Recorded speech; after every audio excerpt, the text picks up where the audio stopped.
All right. Hello, everybody. My name is Evan Freiberger, and today we're going to be doing yet another forecast. It is 7:01 Saturday, January 26th. Hi. Let's see who all's here. Devin is here. Shiori is here. Welcome, welcome.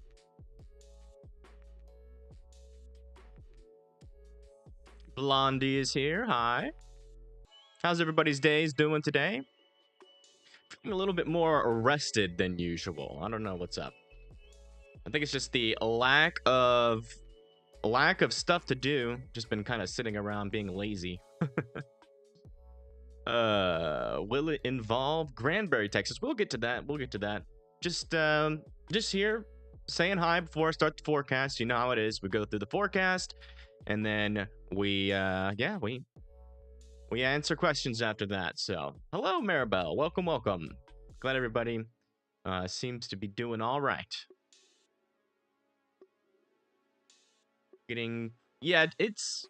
More severe weather is coming, and let's get into it.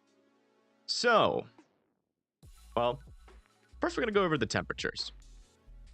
But as you can see, there is a 2% risk there. Didn't set this up before the forecast. But let's look at the temperatures like we always do. Then we'll look at the snow, and then we'll look at the severe weather, like always. So we'll do here for the temperatures. And then we'll go here. All right, so here's the temperature map. We went over this yesterday, just checking for any significant changes. And we're going to have a little bit more data on the back end of this model. So as you can see, those freezing temperatures eventually do make it all the way down into Houston, San Antonio. Or not freezing, but almost freezing. 36 at around San Antonio, and then Houston going up into Little Rock, Southern Little Rock. Is going to be almost below freezing, with the middle to northern Little Rock is going to be freezing. Northern Louisiana in the 30s and 40s and 39 degrees. And this is on Tuesday, 9 a.m. And then moving this forward all the way to the end of the model, you can see those temperatures completely cover the entire state of Texas there. Riding all along the coast there, and then it kind of just sets up like that, and it's going to be that setup where we have this cold air just kind of sitting here, and it's warmer air on this side and the colder air on this side, that we're going to see most likely multiple shots and chances of storms, snow, especially around here in northern Texas, Oklahoma, and whatnot. But let's go over to the snow. All right. So here is the latest run on the snow.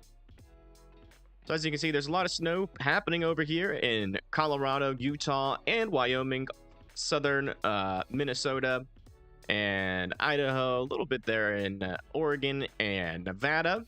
And then you have some snow still happening over in Iowa, lower Michigan, or lower Wisconsin, northern Illinois, and into Michigan right now. And it is going to continue really until the end of Sunday. So that's the end of tomorrow. And you can see that moves off into the north. We kind of already went over all of this, but I do want to go to the end of the model here, where the ice is starting to show up on this model. So we do have some freezing rain showing up here, and a little bit of snow on the northern side. So again, this is for Tuesday, 3 a.m. going into the morning hours on Tuesday. And as you can see, that freezing rain line goes all the way from Middle Texas through Dallas, Little Rock, and then into Tennessee and Kentucky there, pushing this forward. That freezing precip kind of sticks around for a while and really doesn't move out, but it is moving south, so it doesn't really stick in any one area for too long. And then you can really see by the end of this model run, that freezing rain is going to be sticking around for Little Rock, into northern Mississippi, and into Nashville. Like I said, that freezing line is going to be important. And this warm air and all of this rain on the south is all going to be important and playing a role for this freezing rain to fall. So it is becoming more and more clear that we could be dealing with some significant ice fall, or ice forming on some of these surfaces, especially going into the future. But we're not going to go that far out yet. We're just going to catch the data as it comes in, where it's a little bit more accurate. So let's look at the snowfall rates from, or not the snowfall rates, but the freezing rain accumulation. So that freezing rain is really going to start. I mean, a little bit's going to happen there in Missouri going into Illinois. So you guys are going to have to watch out for there. And then going into Dallas, and then Nashville, near Nashville, just to the north of Nashville, and Kentucky could potentially see some significant accumulations of ice there. And this is going into Wednesday at 12 a.m. Where all that ice is going to be present. So you guys, like, you're going to be going to sleep, waking up in the morning here in Tennessee into Kentucky. Now, this is a little bit later on in the model, so some of this is going to change, especially like the location, exactly where this ends up. But it does seem like some freezing rain problems is starting to come into range for those areas. And then down here in Dallas, near Austin, where we saw a lot of that freezing rain, it does start falling and it does accumulate some ice, but it's not as much, at least on this model run. So let's go over to the GFS and see how that compares. Gonna go out to hour 84. Where's hour 84? There it is. And the GFS is showing a lot less accumulating ice in these areas. So keep that in mind. There's still a wide range in between these models on how much ice is going to fall. All right, so let's go over to the National Forecast Database. Hello, Proxima. Thank you for the $25 donation. I appreciate it.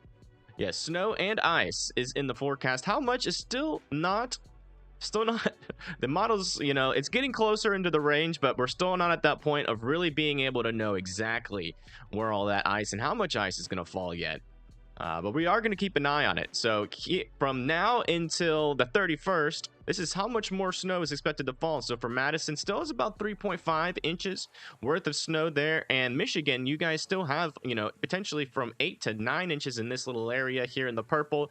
Then as you go further north, it gets a little bit lower. As it goes further south, with the line being just north of Detroit there, and just south of Chicago of around 2 inches. And then going below that, some accumulations are possible still in Iowa, northern Illinois, northern Indiana, going into Ohio, Pennsylvania, then into New York.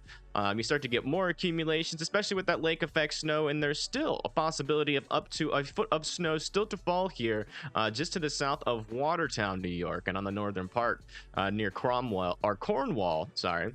And then as you go over into Maine, you guys still have up to 8 to 9 inches fall, 7 inches there in northern Maine. And as you go further south, you start to get lower and lower amounts until you get down to just south of Augusta, where you're hitting that 2-inch line. And then anywhere south of that is really going to be in the question. Again, this is at the this is all the way through the 31st there. So still some snow chances for these areas, and obviously over here in the mountains and on the ground, there's still chances for up to a foot of snow going forward. And then as you go further down in elevation, you're talking about 5 to 6 inches still to fall there. So that's the ice and the snow forecast. And now let's go over something that we kind of already went over yesterday. I know this is a lot of repeated information, but this right here is important to go over. New information. And this is kind of how we're going to be doing it. You know, each day the models are going to progress, right? You're going to have like an extra 12 to 18 hours into the models, in which we will be able to figure out more information. We'll have more updates in terms of how much ice is going to accumulate, how much snowfall is going to accumulate. And I think that's going to be helpful for everybody. Instead of focusing on longer models, you know, just kind of doing daily streams of where we catch the data as it comes in. But here we go. We have a 2% risk for tornadoes down here for Panama City, Destin, Crestview, and Pensacola in Florida. Enterprise, Saraland for Alabama. Gulfport, Hattiesburg, Macomb, and Natchez for Mississippi. Is Bogalusa? Yeah, Bogalusa, New Orleans, Port Sulphur, Golden Meadow, New Iberia, Baton Rouge, Jackson, Opelousas, Lafayette, New Iberia, Lake Charles, Alexandria, Natchitoches there in Louisiana. Nacogdoches, Lufkin, Jasper, Beaumont, Port Arthur, Galveston, Bay City, Sugarland, Woodlands, and College Station are all in this 2%. So a lot of cities, it's a 2% tornado risk, right? So you have like a 98% chance of really not seeing any tornadoes in this area. But if you do, like, you know, if you're not weather aware tomorrow, you probably will get a severe thunderstorm. You know, somewhere within like a 25 to 50 mile radius. It's possible. And the tornado risk really isn't that big. But if there is going to be a tornado tomorrow, it's going to happen around in these areas. So let's go over. We've already kind of gone over the kinematics of this storm. So what I want to do is go over the latest models and see what they're saying. And just the simulated radar, so we can go over a little bit of the timing and what we can expect. So we'll go over to 18Z here. Nakatish, really? I would never have guessed that. So that's no, that can't be right. Nakatish? Nakotish? No way. I would have never guessed. But I'll try to remember that. But yeah, we have this 2% here. So now let's look at the future radar here. See what we can expect in terms of timing. We're on the HRRR model on the 18Z here. And going into late Saturday, some rain and showers are going to start picking up there. Heavier rain starts happening over here in Little Rock.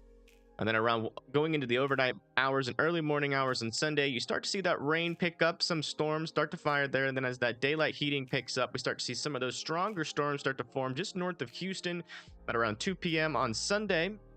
Still north of Houston going into Louisiana is when we start to see stronger storms at around 5 p.m. on Sunday.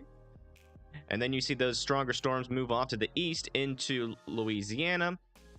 And then they continue all the way along the coast here. And really, you know, at any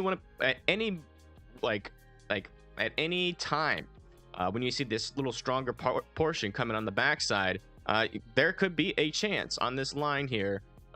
Small chance. Non-existent though, you know, there's still a chance of tornadoes. So if you want to be weather aware, I will be live tomorrow to cover this event, just in case something does happen. It'll most likely be, you know, enough convincing rotation that is going to be my decision-making factor. Like if I see a lot of storms tomorrow and a lot of them are rotating, and they could potentially start to drop like a tornado or two, then I will go live to cover it.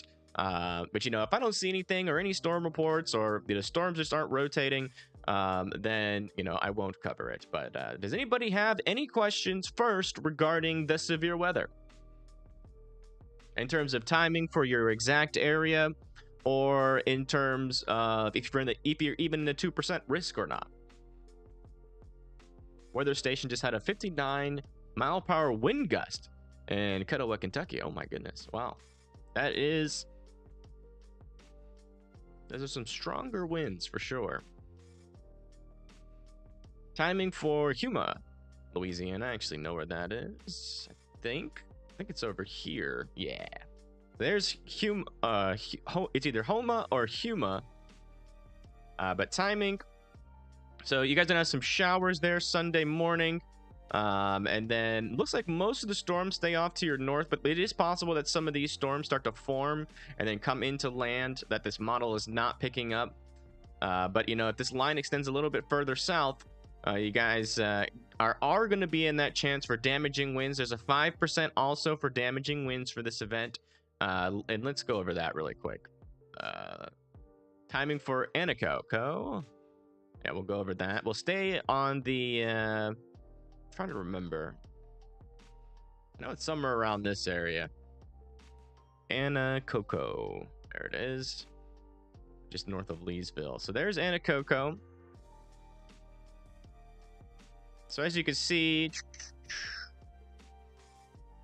like you get some stronger storms there. So you're right in this area. Some stronger storms start to come through at around Sunday 9 a.m. And you guys are in that tornado risk. 2% again, and you have multiple rounds in between the early morning hours for heavy rain, and then that severe risk starts to pick up there at around 2 p.m. And really starts to move through your area. Now it could either go south of you or just over you. So right around that 5 p.m. later in the day, there you're gonna have to be weather aware, as that's when those stronger storms are going to come through with damaging winds and potential for some hail and a 2% small potential for a tornado. So you just need to be weather aware around that time there. All right, let's see. Anybody else?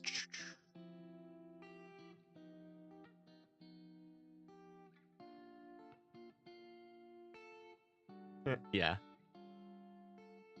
Huntsville, Texas at 10 a.m. All right. Huntsville, you must have something planned. All right, so there's Huntsville. You guys are in the 2% risk for tomorrow. And around, let's see, 10 a.m. Around 9 a.m., you guys have a chance for some stronger storms moving through. 10 a.m., you might be in between the stronger storms, or they could be right over you. Just depending on the timing and where these storms actually set up. But there is a chance for some stronger rain there. And then another round potentially comes through at around 1 p.m. there.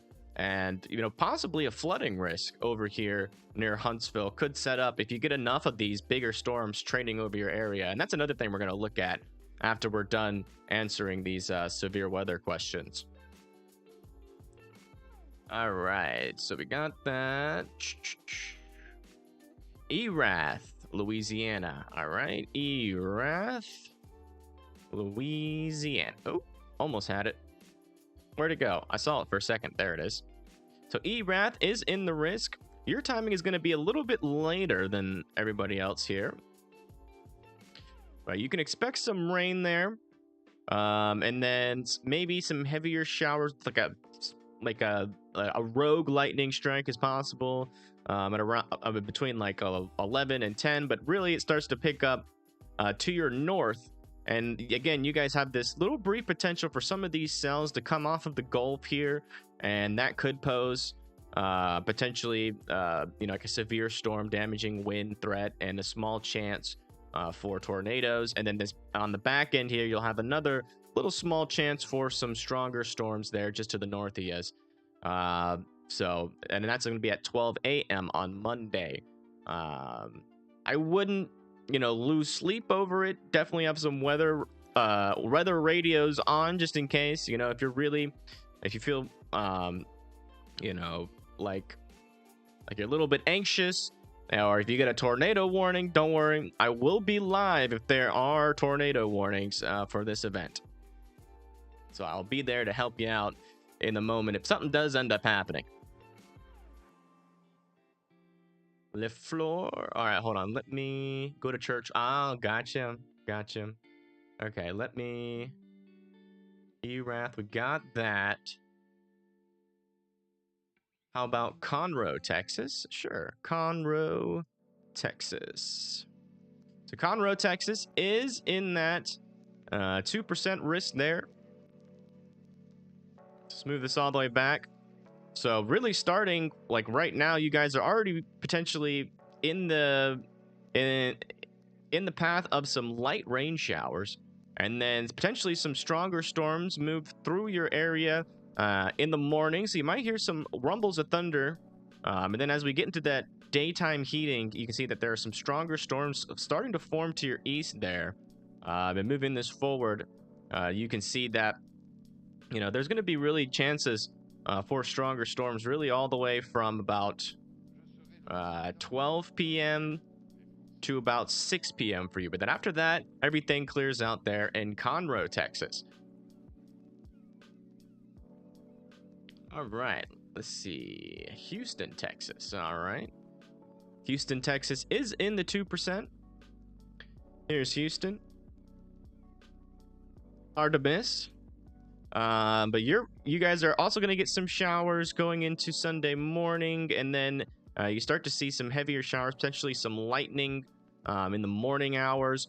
And then there's a couple of stronger storms that move through your area again in the morning hours. And then as that daytime heating comes in, there is a chance for some of these storms down to the south to be, you know, severe. But again, you know, it really just depends on where these storms fire. Like this is a model run. Some of the storms might be more south, some of them might be more north. Just know that, you know, if we do, basically what's happening tomorrow is that if a storm can get strong enough and really tap into the kinematics that are in place, then, you know, there's a 2% chance that they could drop a tornado, or 5% chance for damaging winds or hail, which would be like a severe thunderstorm warning. All right. It's just, this is not a like an again type thing. This is a 2% chance. Definitely want to be weather aware, especially for flooding. There's actually a slight risk for flooding this day, and we'll go over that once we get through. Oh my gosh, is that for real? Is that a typo? Is that a real town name? Chopitu Plantation? So if this is right, hopefully this is right. So this is near New Orleans here. And then zooming out, you can see your risk is going to start later in the day, at around the 2 a.m. on Monday, or really later the next day. But as this line comes through, there is a chance, again, that some of these storms could go a little bit more south. And if they do, some of them could be severe over the morning, or in the morning hours, and going into the early, to around between like 1 a.m. and 3 or 4 a.m. there, for you guys. That's when you really need to be the most weather aware. But again, like I said, most likely thing to happen during this time for you is going to be a severe thunderstorm, right? So, as long as you're indoors and away from windows when you're sleeping, you should be good. Turn on a weather radio. The chances of a tornado are pretty low. I mean, this is the lowest you can get. But we've seen tornadoes happen on 2% days. So, for me personally, I'm going to be ready to live stream at any moment just in case there are tornado warnings. All right, let's see. Tyler, Texas. All right. Tyler. Yeah, Tyler, I can see it already. So here's Tyler. You guys are just north of the 2% there. But spotty rain for you guys. There may be a chance for some stronger storms carrying some lightning.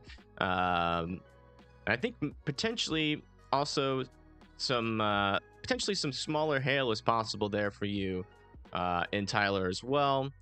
But nothing really to be concerned about. Like, you can see most of that goes a little bit to the south of you. But I would stay aware of the latest forecast just in case something does shift around. We do see these little boxes move around, so if something does change, just make sure that you're plugged in somewhere to where you can get that latest info. I will be posting the latest risk if anything changes on my channel on the community post for you guys, just in case something does change. Kevin would like to know if you think the two... I don't know. I'm not going to speculate. If we go look at, the kinematics that are available for the storm, we'll see if anything significant has changed, but yeah, there's not a lot of shear, upper level shear. It's on the lower end, lower level shear. Is gonna be on the lower end when we start to see these storms start to fire. But there you can see this kind of band here of lower level shear. That's where those tornadoes are really gonna be the most possible. So yeah, it's just pretty weak kinematics there. I mean, it exists though. The chances do exist. Even with events like with kinematics where the upper level shear and the lower level shear isn't that, elevated, you can still get, a rogue supercell or a brief and weak tornado. But as you can see, there's plenty of moisture for these storms. So, definitely could see some severe weather down there with a small risk for tornadoes. If I go over to here, I do want to show you guys this really quick. So here's the wind risk, kind of in the same areas as the tornado risk. So if you're in that 2% tornado risk, you're also in, the damaging wind risk, which would be like a severe weather or a severe thunderstorm warning. And we have a small, and then we have a hail risk over here for Houston, Bay City, Sugar Land, Port Arthur, Beaumont, Lake Charles, the Woodlands, College Station, Jasper, Lufkin, Nkodoches, not Chotish. I think that's how you told me to say it. Palestine, and Mexia. So that, like I said, some of those storms over here will have hail associated with them as well. And then let's go over to here really quick. I want to show you guys this. So this is the day 2. And then I'm going to turn off the severe weather here. And let me bring this rain all the way back so we can see this a little bit clear on the model. There we go. So this is the flood risk. So as you saw, let me move this forward again.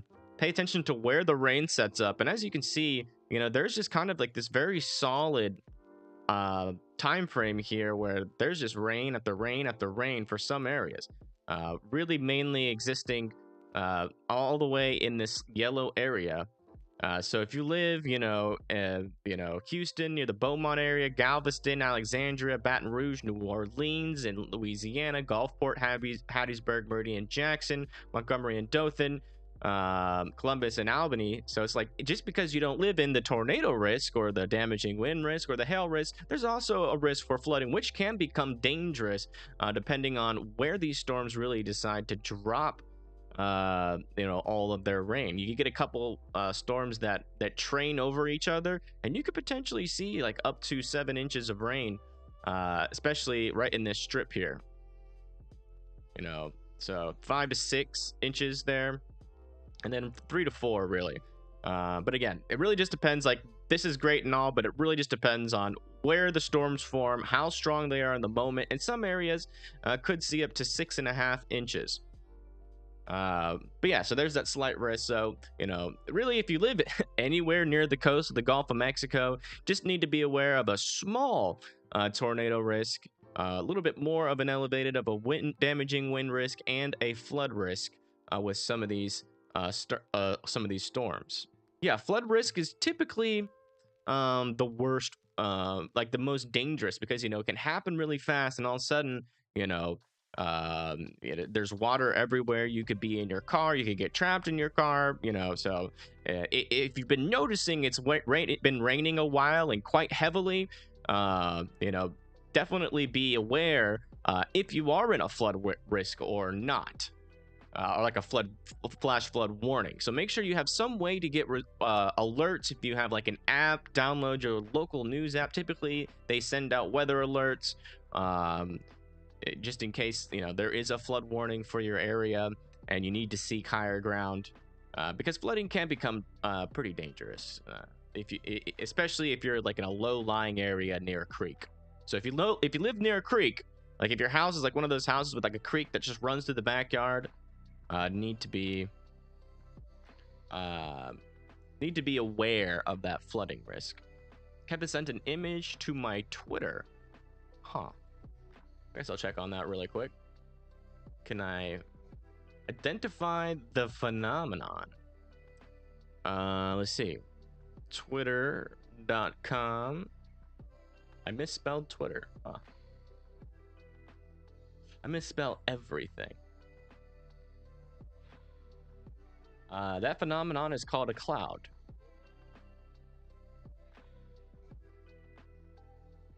Best I could tell, it's a little bit of a fuzzy picture.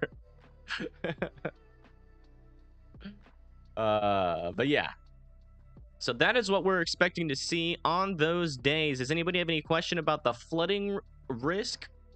And if not, we'll move on to like ice accumulation and snow questions.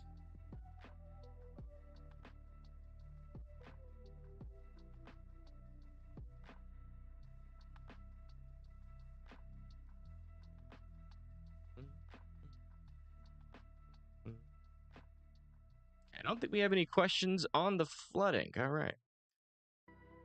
So we'll go over to the ice risk then. Wait, let's see here. Hydrological.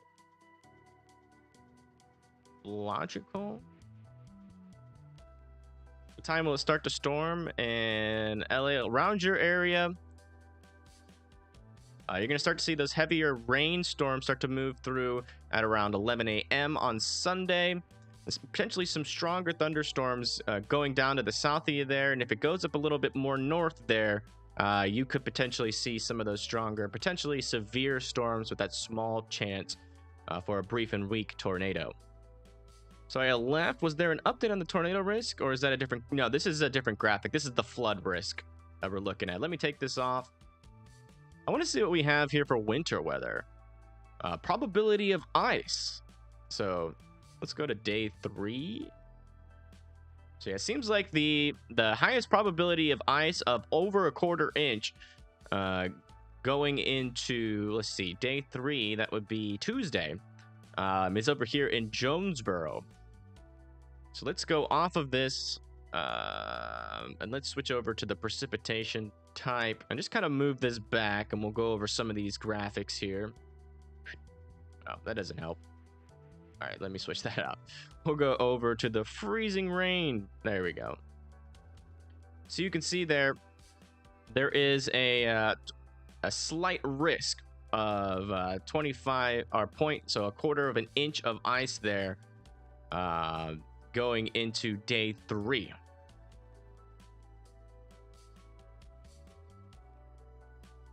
HRRR always paints apocalypse, by the way, so don't pay attention to the ice amounts. I just used the ice amounts. Let me put this back so we can have a clear map, because I don't have a way to just have a clear map. But yeah, the HRRR always overestimates. But yeah, so if you live in these areas, just be aware. I think it's, yeah, on Tuesday for up to a 1/4 inch of ice. Again, that's Jonesboro, Paragould, Newport, Cherokee Village. Nobody else has a risk for over 0.25 as of right now on today. So that's 1/4 inch ice. Let's go to day 2. Yeah, there's nobody in that risk zone for Monday, and then we'll go. I guess day 2 would be tomorrow. Yeah. Oops. Sorry, I'm still not used to the winter weather outlooks. Yeah, there's nothing until Monday and Tuesday where you guys got to be worried about for ice, and that's mainly just northern Arkansas there. And then we'll go over to the probability of more than 4 inches of snow. So there's a high risk for more than 4 inches of snow for southern Michigan there going into Canada, and a moderate risk for 4+ inches of snow there. That's for today. Day 2, mainly just over there in Denver, where we could see some snowfall over 4 inches. And then going over to the probability of snowfall for day 3, pretty much nobody. Very low risks for snowfall there as well. How much snow have I gotten? 0. No snow. Personalized forecast for Racine, Wisconsin. All right. Like what kind of forecast? I'm guessing you want to see the snow. I don't think you guys are going to get much more there in Racine. We'll go over to here, national forecast data. And then we will do the snow totals. All right, so Racine is right in this area, as you can see. Or Racine, sorry, Racine. And you guys do have a potential still for around 4 more inches. Or not 4 more inches, because this is a little bit behind us. But probably around 1 to 2 inches there, just to the north of Kenosha. Racine, yeah, gotcha. So it's still a little bit of snow to fall for you there, but it's mainly going to be over here in Michigan.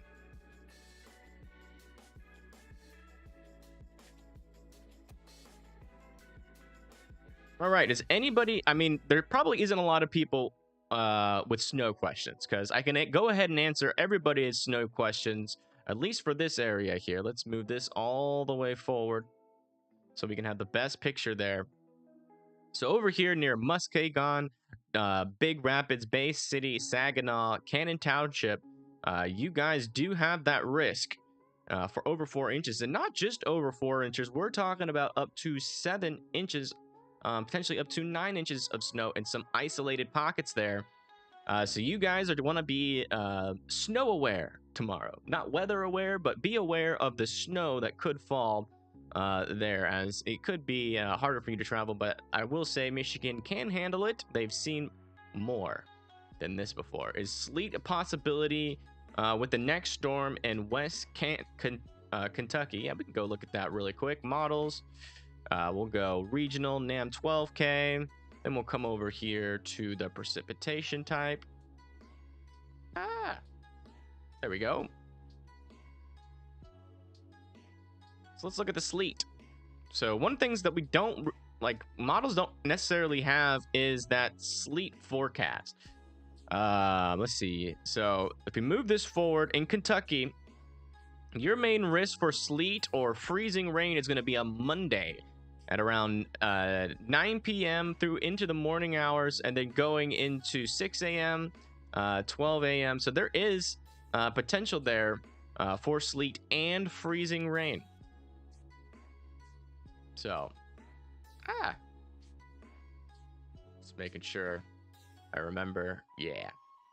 So these pink colors are the freezing rain, and the pinker colors, like up here near Frankfort and Louisville, that's the sleet there. So there is some potential there for some impacts. This is a little bit further out on the models, around day 3.5, around Tuesday morning. But so, you know, definitely be aware of travel if you got to go anywhere, like for work on Tuesday, if you live pretty much anywhere in Kentucky, because for most of you guys, this is going to be falling while you're sleeping. It does seem like, though, for the most part, southeastern Kentucky near London, Corbin, and Pikeville are going to be out of that risk for that sleet there.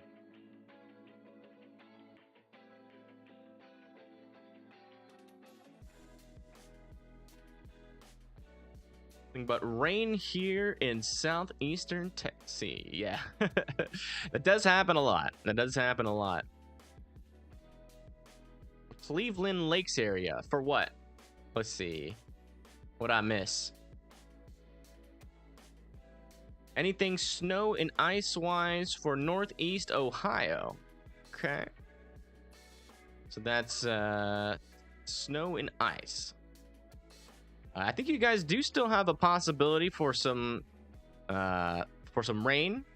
There's Sunday, and then on the back side of this, you're gonna see a little bit, maybe some snowflakes, and then going at around Monday, 3 p.m. potentially some snow there as well. Not really seeing a chance for ice or sleet for you, so that's good. Just mainly getting some of that backside snow. But this is one of those situations where you're either going to see some snowflakes or no snowflakes, but you're not going to really see much accumulation out of it, regardless of if this model changes or not. Maybe, potentially on this part. So when at around Tuesday, 12 a.m., if this model shifts just a little bit north, you could potentially see a little bit more accumulation out of this. But if it doesn't do that and this model is right, you're probably not going to see any real extra accumulation. Maybe like a dusting to like a 1/2 inch to 1 inch there. Yeah, all the ice is to your south, luckily. Thank you, Scott Mann, for subscribing. I appreciate it. How's Madison, Wisconsin? Madison, Wisconsin is...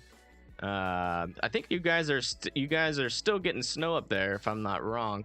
Yeah, you guys are still getting snow, really from now into about 11 a.m. Could stick around a little bit longer, potentially, just depending on how this really develops and continues to develop. But you guys are still looking at, maybe another 1 to 3 inches of accumulation up there in Madison.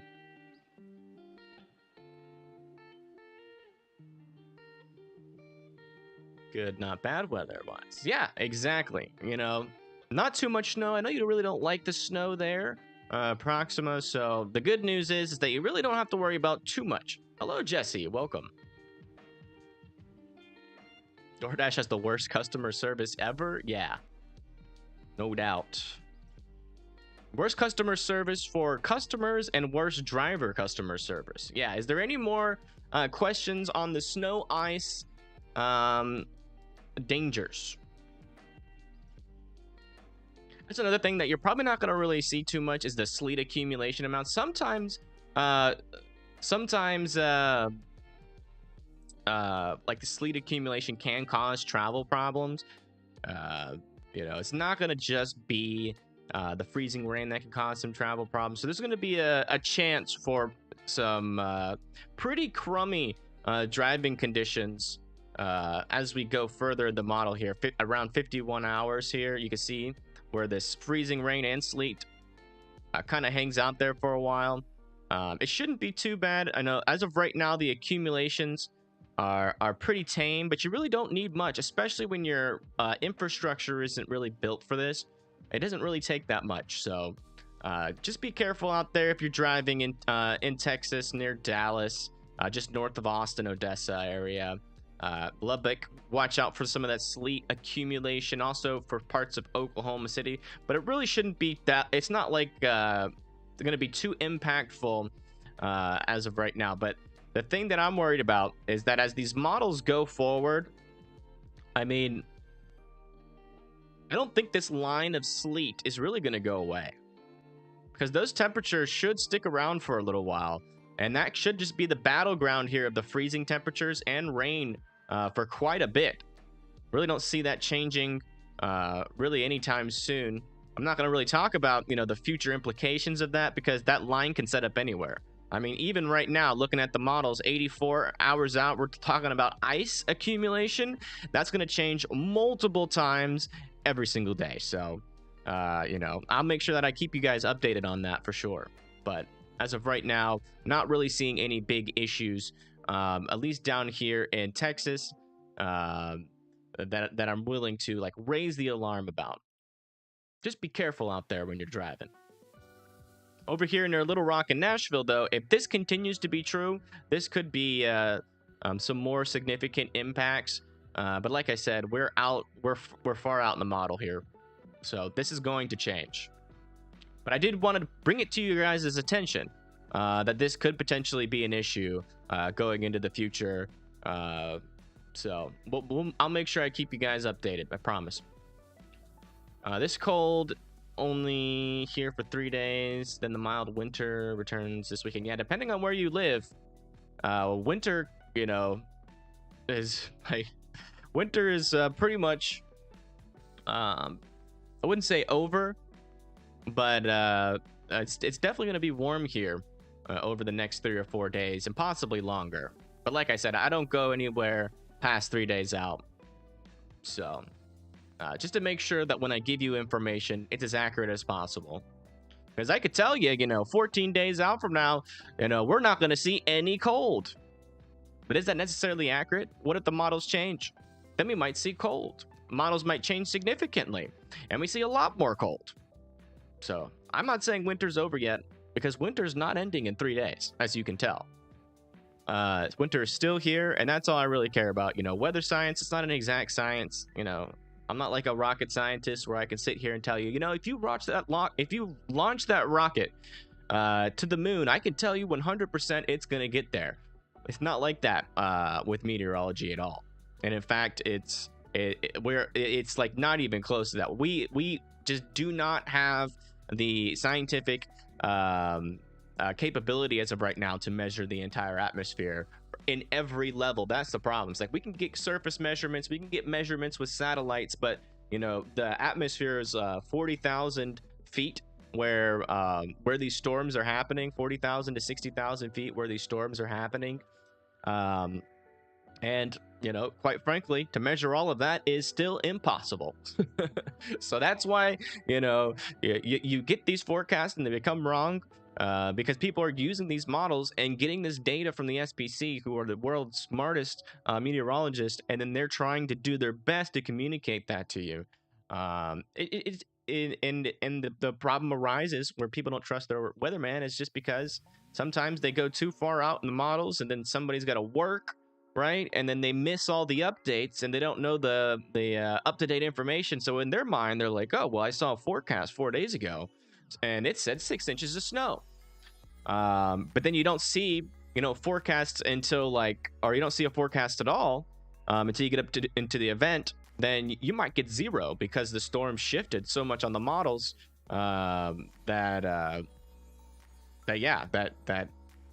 you don't get snow anymore. You might just get rain or something. Can we cover the ice warning for northern LA tomorrow one more time? The ice warning?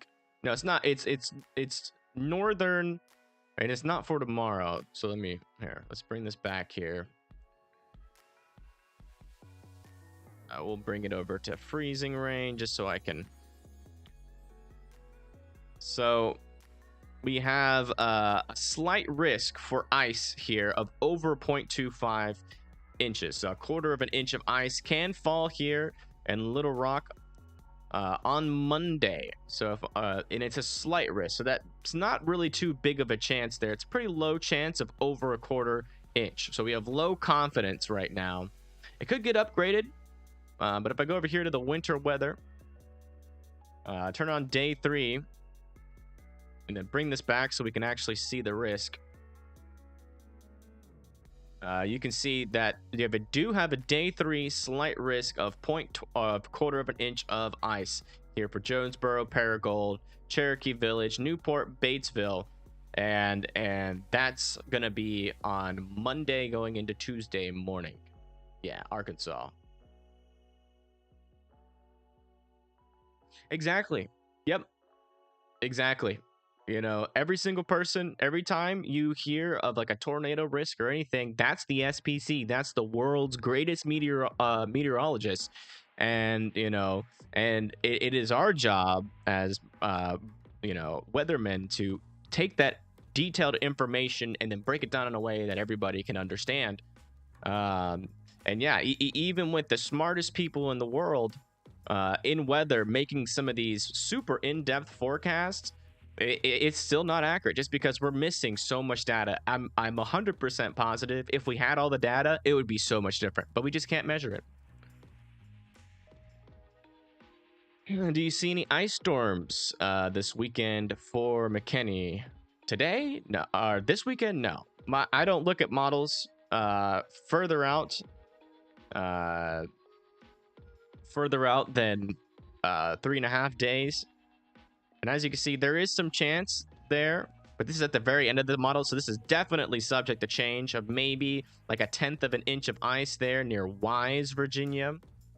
But again, like I said, especially for this portion of the storm, this could shift a little bit more south, like this little band of ice can shift a little bit more south or a little bit more north still. So definitely want to be paying attention to the future forecasts if you have to travel during Wednesday, Tuesday time frame, or Tuesday into Wednesday time frame. If you got to travel, you definitely want to pay attention because this is going to change. It's like I said, it's very hard to predict ice accumulation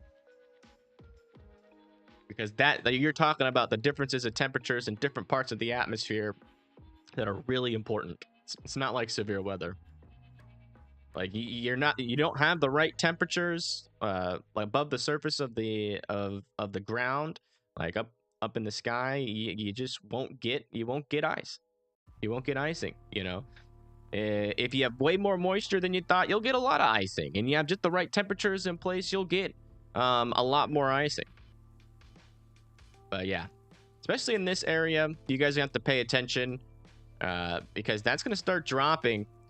Monday 9 p.m. if it does, or somewhere around like Monday, late Monday time frame going into Tuesday. And this icing up here on Tuesday could potentially cause some problems. But if anything like majorly shifts with this line, I will definitely do another live forecast to cover that. So if you're from Little Rock, Tennessee, going into Kentucky and West Virginia, make sure you hit that like and subscribe button and turn on post notifications so you don't miss a future live stream, because if we do get new information, we will be letting you know. But all right, that is it for the forecast. Thank you everybody for tuning in. Hopefully I helped answer some of y'all's questions. Remember, we'll do a brief summary tomorrow. If you live down here in southeastern Texas, Louisiana, southern Mississippi, southern Alabama, and northwestern Florida there, you are in this 2% of the tornado risk. You need to be weather aware for that. You also have a chance of damaging winds. And then over in this area, you guys have a chance for hail. And that's going to be happening tomorrow, starting in the early morning hours. So just make sure you're weather aware. Stronger storms in this area are expected. There's a flooding risk in this area. And then going into the future, we do have an icing risk. Not so much of a snow risk, but an ice risk. And we will continue to make sure you guys stay up with the latest on that. But yeah, thank you everybody for tuning in. We are going to be doing a members only stream after this. I'm just going to warn you guys though, I have no idea what science topic we're going to go over. But I have to make I'm going to make like a little cheesy thumbnail for it, and then we will start it. Yeah, so hopefully I'll be able to get that up and running by 8 p.m. Uh-oh, my phone died. But yeah, that's the plan there. So if you want to come over and chill with us on the members only stream, we're not going to be talking about weather. We're going to be talking about random science stuff. Feel free to become a member. But yeah, until then, I will see you guys on the next forecast, or maybe tomorrow. Just depends on if we get any, actually storms that are looking like they're about to go tornadic. I will go live to cover that for you guys. Yeah, no problem. Thank you guys for coming in and watching. Hopefully I helped answered some of your questions. You guys trade likes and subscriptions for my information. So I do appreciate you guys showing up, even though you're probably showing up because you feel like you have to get the latest weather information. All right, yep, I'll see you guys in the members only stream, and yeah, everybody take it easy.